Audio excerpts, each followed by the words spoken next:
আজকে আমাদের উপলক্ষ বলতে গেলে কি আমাদের রাজ্য প্রেসিডেন্ট যে শ্রমিক যা বলেছিল যে আমরা জিততেছি পশ্চিমবাংলা, ইনশাআল্লাহ আমরা জিতেছি। 207 আসন নিয়ে ভারতীয় জনতা পার্টি সরকার করতে চলেছে। সে আমাদের শ্রমিকদা বলেছিল 6 তারিখে আমরা প্রতিটা জেলায়, প্রতিটা ব্লকে, প্রতিটা বুথে আমরা মাছ ভাতের একটা আয়োজন করব। সেইটাকে আমরা মাথায় রেখে আজকে আমরা আয়োজন করেছি। সমস্ত মানুষকে আমরা বলেছি আপনারা আসুন আমাদের পূর্ব ধনতলা ফুলবাড়ি 2-এ আমাদের 297 বুথে আমরা সবাইকে ইনভাইট করেছি। আপনারা আসুন আমাদের 2 বুথে আমাদের মাছ ভাত ডাল ভাত আপনারা খেয়ে যান।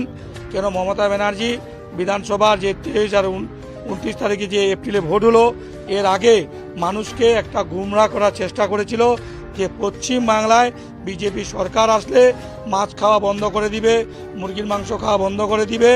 সেই মিথ্যাচার করে দুবারা আবার পশ্চিম বাংলায় ক্ষমতা আসার প্রয়াস করেছিল।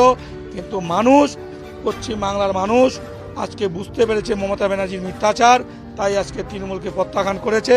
ভারতীয় জনতা পার্টিকে আশীর্বাদ করে আজকে ভারতীয় জনতা পার্টি সরকার করতে চলেছে।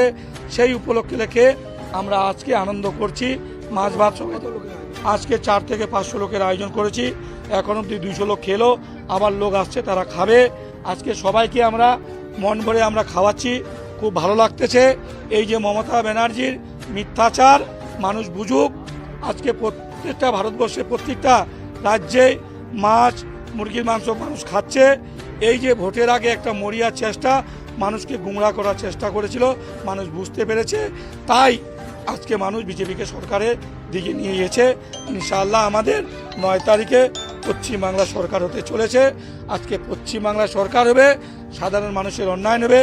আজকে আমি একটা আপনার চ্যানেলের মারফতে বলতে চাই, সাধারণ মানুষকে বলবো শান্তি শৃঙ্খলা বজায় রাখুন, কোনো প্রবচনায় আপনারা কান দিবেন না।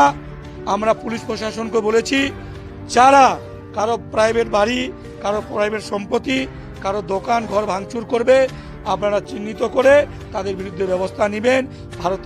ভারতীয় জনতা পার্টি কারণ দাঙ্গাতে হিংসাতে বিশ্বাস করে না। ভারতীয় জনতা পার্টি গণতন্ত্রতে বিশ্বাস করে।